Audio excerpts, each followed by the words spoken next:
What is going on, everybody? It's your boy Big O, and I am back with another brand new video. It's been a minute, but I'm back to it. As you can see here, we have a new addition, a new member, the newest member to the family, and he is a juvenile male giant Mexican musk. Scientific name Staurotypus triporcatus, and he's hanging out in this 38-gallon tough tote. It's the ones that they sell in Home Depot with the yellow lids. And something like this. There's another one. This is a smaller one. This is like the 27-gallon. But this one I'd say is about 3.5 feet long or so. And about 20 inches wide, maybe. It might look a little wider because of it's bowing a little bit because of the water, but it's about 18 to 20 inches wide. And so far so good in this particular enclosure. Right here I have my UVB light. Right here I have a heat lamp. And I do keep a screen top on this from a 40-gallon breeder because I'm a little paranoid about him climbing on top of this and kind of having enough leverage to kind of get out of here. So I keep the screen top on there. It's not like a snug fit or anything like that, but it fits well enough so that you're confident that it's not going to actually fall into the enclosure. Very minimalistic, simple enclosure. I have these 2 pieces of driftwood that I bought from the OfferUp app, and I was under the impression that they were going to sink. I didn't originally buy them for this particular enclosure, and they do not sink. This one back here seems to be like starting to sink, and that's cool. But I wasn't really too worried about this one. It's just like regular piece of driftwood. It's cool, but doesn't really bother me that much that this one doesn't float. This one here, this is just a really, really, really dope looking piece of driftwood, and I was very much looking forward to it, to having it in my tank. But it doesn't sink, and it just doesn't. I just don't like the way it looked floating at the top of that tank. But I got done being mad at it, and I figured I would use it for this. He really seems to enjoy it as a cover. He hangs out under here a lot, especially in the daytime. At nighttime, you can hear him going crazy in here and flipping everything around and scratching on the walls and stuff like that. As you can see, he flipped one of the filters on its side, even though it's securely suction cupped, 4 suction cups. These animals are incredibly strong, and for some reason, he does not like this filter in the place that I put it. He always flips it on the side. Whatever. I've given up on that. As long as the filter works, no big deal. Because I have another one over here, and they're the exact same filters, and he leaves this one alone for whatever reason. And if you're curious to know what type of filters they are, I have the box right here. I have 2 of these in there. It's the Fluval U3 submersible filter. They have the U1, 2, 3, and the 4. I have a love-hate relationship with these filters because for these sorts of enclosures, they work very well. And like for hatchling enclosures and for turtles that are just really small, they work fine. But they're just, at the end of the day, they're not really that great, especially for this application. For fish, I don't know, maybe they'll work a lot better, but I'm using them for turtles, which is something you gotta keep in mind when you're considering a filter for whatever enclosure you're gonna purchase or you're gonna be using.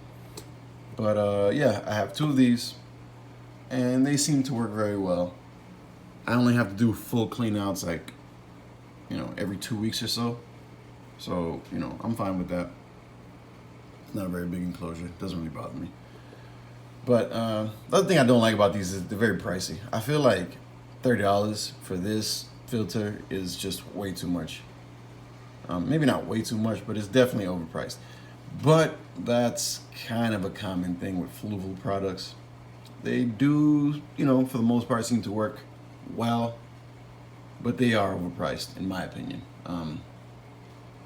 As you can see, I have the Fluval FX6 on this 55-gallon tank, and it keeps everything just perfect. And I don't really have to do a full clean out on this filter. Like, I literally clean this filter maybe 3 times in a year, 3 to 4 times max. But yeah, once again, they're very expensive. Back to the turtle himself. As I was saying, he is a juvenile male giant Mexican musk, Staurotypus triporcatus. And if I can just reach over there, he was kind of like hunkered down in the corner because I've been kind of looming over him a little bit now. And if I loom too long and he doesn't get any food, he figures that it's time to hide and not time to eat. But here he is. Exquisite example of the species, in my opinion. A lot of the times they're a lot darker than this, especially on the head. They don't usually have this kind of contrast, which is initially what attracted me to the animal. I got this from a pet shop that's about 15-minute drive from my house, maybe less. And doing some water changes today. I got the python out. Just want to give you a good look at them. Beautiful colors on the carapace, beautiful colors. I love the little, I call them the little peacock patterns right there, because to me it resembles sort of like a ink blot drawing of a peacock with his feathers like fully spread. Maybe I'm reaching a little bit, but that's kind of what it immediately reminded me of. And he's very light on the plastral side, getting chunky.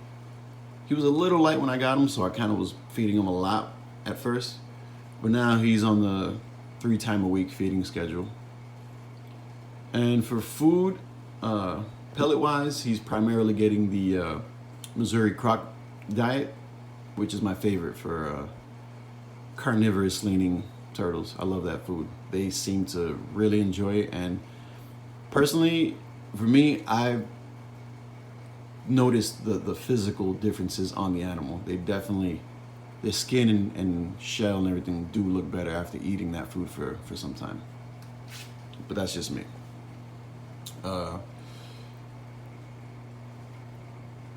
Yeah, like I was saying, a lot of the times the heads on these animals of this species are very dark. They don't usually have this contrast. I think it's very white on the underside. Really, really, really beautiful animal. You take a good look at his eyes. Just very, very pretty patterns. Take a look at the other side. Oh yeah, like I was saying, for food, primarily giving him the Missouri croc diet. He's also getting the Hikari Koi Gold pellets in the large size. He is getting a lot of prawn and, a lot of fresh seafood. Prawn, cut fish. I'm getting different kinds of fish, like salmon and yellowtail and what's the other one that we get? I can't remember right now. I happen to work in a pretty nice restaurant, and we have all different types of seafood. And when things even, like, if we don't sell the seafood right away, I basically get to take quite a bit of it home. So these guys are eating good. Luckily for me, I work in a place where I can get free turtle food. But yeah, I'd say he's about 5 inches or so. He's gonna get at least twice this size. This is at least 10 inches, maybe 12, maybe even bigger. But I'm pretty sure the females get larger in the species.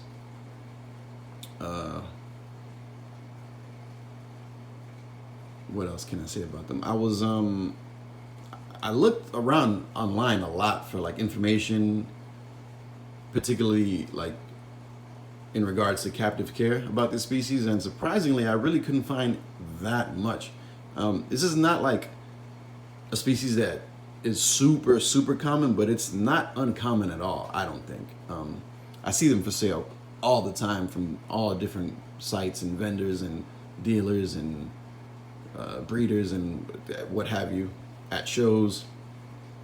So I know quite a few people are caring for these, but there doesn't seem to be like a solid, very concise care sheet for them out there. So I've kind of just been, just going by what I already know and just listening to people who keep this species and putting things together myself. He's very chill. I mean, if I mess with him, he'll start to open his mouth and stuff. It's more of a bluff. He never really strikes, but he is very chill, which is cool. But in regard to care, I just been kind of really putting things together myself. With the information I've been coming across, plus the stuff that I kind of already knew. He's probably gonna freak out when I let him go in the water, but let's see. Yep, as per the usual. And you can't even see him right now because he's back there under these logs. There he is. But I just been keeping him in a very minimal sort of setup. Got a heater in here. Even though all my other animals don't have heaters and they do just fine, this guy seemed to want to have the water a little warmer, because when I first got him home and I put him in here, he became a bit lethargic and I was very concerned. So pretty much right away I noticed that it was the temperatures. So I threw a heater in here and I got him at about 76, 77 degrees, I think. And he seems to really be doing well in there. He's very active day and night. He's eating well. He has a good weight to him. Plastron is good. Carapace is good. So I'm not concerned about the temperatures anymore. But yeah, I've just been keeping him water at 76, 77 degrees. Very minimal setup. Obviously, you got to make sure the water's clean. I have my heat lamp right here. I have my UVB right here. And plans are already being made to kind of get him in a more permanent home. So I'll be, hitting you with updates on that. And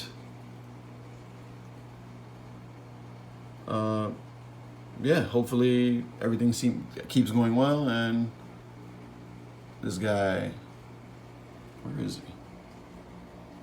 Well, regardless, probably holding him for that long got him a little stressed. If I go over here, he's probably, there he is. But yeah, like I said, the plans are already in the works to get him in a larger enclosure with deeper water and get everything all really nice. Probably get some sand and probably like a sand river rock mixture, get some driftwood in there, get some plants in there, make it look very nice. And we'll probably be moving him in there in the near future. But for now, he's doing just fine in this tub. So with all that being said, we're going to bring this one to a close. I want to thank everyone for watching. I appreciate your time. You already know what it is. Follow me on IG, The Turtle Essence. Subscribe here on YouTube, obviously. Give the thumbs up. Make sure when you do subscribe, you hit that notification bell so you don't miss a thing. I know I haven't been making videos in a few months, but I promise that I'm going to get right back into it. I appreciate everyone who subscribes. This year I'm really gonna try to switch things up a bit and put a little more effort into the channel. I do this just for fun, just because I love turtles and I love talking about them, and I love talking about them with other people who are like-minded, and that's really about it. I'm not doing this for any weird purposes. I'm a very busy guy. I got a full-time job. I got my girl at home, so, this is more or less a labor of love. But like I said, I appreciate everyone who rocks with me. Keep tuning in. Like I said, I'm gonna try to get back into it and try to pump out videos, you know, at the very least, you know, 2, 3, 4 times in a month. Hopefully a little bit more than that.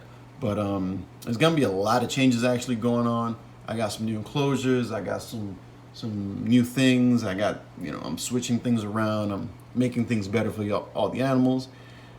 I have new animals. So yeah, there's a lot to talk about. And we're gonna try to crank these videos out. Once again, thank you for everyone who subscribes, who likes, who comments. I appreciate it. Much love. Until the next time, I'm out. Peace.